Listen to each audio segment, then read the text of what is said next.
வானத்தை கிழிச்சு திறந்து ஒன்று ஆசீர்வதிப்பேன்னு சொல்லி இருக்கிறார். இன்னைக்கு ஆண்டவர் முன்மாறி பின்மாறிக்கு உள்ள வித்தியாசம், முன்மாறியில 120 பேர் மேல இறங்கின அந்த மகிமை, அது அன்னைக்கு இறங்கின மகிமையை விட 10 மடங்கு இன்றைக்கு இனி ஆமீன் தெய்வ சமூகத்தில் இனி பின்மாறிக்கு காத்து கொண்டிருக்கிறோம். ஹல்லேலூயா.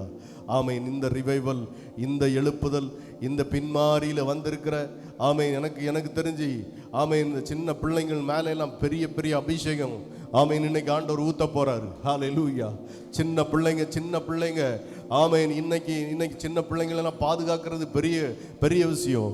ஆனால் சின்ன பிள்ளைங்களை கர்த்தர் இன்னைக்கு நிறைய கொண்டு வந்து இருக்கிறார்னா இந்த சின்ன பிள்ளைங்க மேலே ஒரு அபிஷேகத்தை ஊற்றி விட போகிறோம். அது பத்தி எரிய போகிறது. ஹல்லேலூயா. ஆமீன். என் பிள்ளை சின்ன வயசுல 7 வயசுலே அபிஷேகத்தையும் அபிஷேகத்திலையும் அந்நிய பாஷையும் பேச கிருபையை கர்த்தர் கொடுத்திருக்கிறான்னா இன்னைக்கு இன்னும் அதை விட பெருசாட்டு. ஹல்லேலூயா. அதை விட பெருசாட்டு. ஹல்லேலூயா. ஆமீன். விட்டுறக்கூடாது.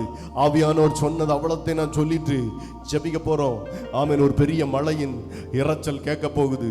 பெரிய பெரிய மரங்கள் எல்லாம் விழப்போகுது. ஆமீன். நாங்க தான் பெரிய ஆளி படர்ந்து நிற்கிற மரங்கள்லாம் விழுந்து போக போகுது. சின்ன பிள்ளைகளை கர்த்தர் எழுப்ப போகிறார். சின்ன ஒண்ணு இல்லாத ஓட்டையும் குப்பையும் கர்த்தர் தூக்க போறாரு. அவருக்கு பிடிச்சது ஆகாதுன்னு சொன்னது மூளைக்கு தலைக்கல்லாயிற்று. இவனை கொண்டா இதை செய்ய போறோம்.